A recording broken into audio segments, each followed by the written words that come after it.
અમદાવાદ સુરતમાં ગેરકાયદે બાંગ્લાદેશીઓ પર કાર્યવાહી કરવામાં આવી। અમદાવાદ ખાતે ડીજીપી વિકાસ સહાયે મોટું નિવેદન આપ્યું છે।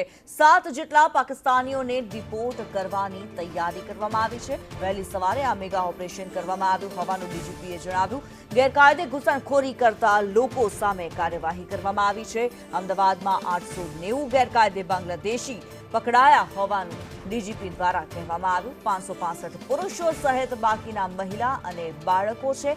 સુરતમાંથી 135 ગેરકાયદે બાંગ્લાદેશીઓ પકડાયા। જે લોકોને પકડ્યા છે તેમની પૂછપરછ ચાલી રહી છે। કેન્દ્રીય ફોર્સ સાથે આ મામલે ચર્ચા ચાલી રહી છે। આગામી દિવસોમાં અલગ અલગ કામગીરી કરવામાં આવશે। ડિટેન કરેલા લોકોનું જોઈન્ટ ઇન્ટરોગેશન થશે। અગાઉ 30 જેટલા બાંગ્લાદેશી લોકોને ડિપોર્ટ કરવામાં આવ્યા હતા। ગયા એપ્રિલ મહિનામાં 46 લોકોને ડિપોર્ટ કરાયા। તેઓ કઈ રીતે અહીં સુધી પહોંચ્યા તેની તપાસ થશે। આઈડેન્ટિફાય થયેલા લોકો સામે કાર્યવાહી કરવામાં આવશે તેવું ડીજીપી દ્વારા કહેવામાં આવ્યું છે। આ એક ગંભીર વિષય છે અને આ વિષય પર કડકમાં કડક કાર્યવાહી થશે તેવું ડીજીપીએ પોતાના નિવેદનમાં જણાવ્યું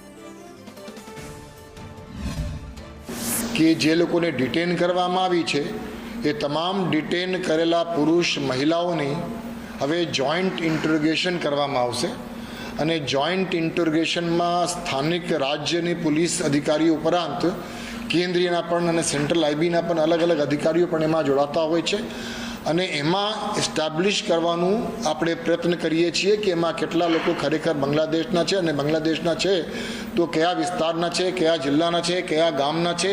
એ તમામ પ્રકારની આપણે હ્યુમન ઇન્ટેલિજન્સના માધ્યમથી અને ટેકનોલોજીના માધ્યમથી, ખાસ કરીને ટેકનોલોજીના માધ્યમથી આઈડેન્ટિટી એસ્ટાબ્લિશ કરવા માટેના પ્રયત્નો કરવામાં આવે છે અને આ આઈડેન્ટિટી એસ્ટાબ્લિશ થયા પછી જ ડિપોર્ટેશન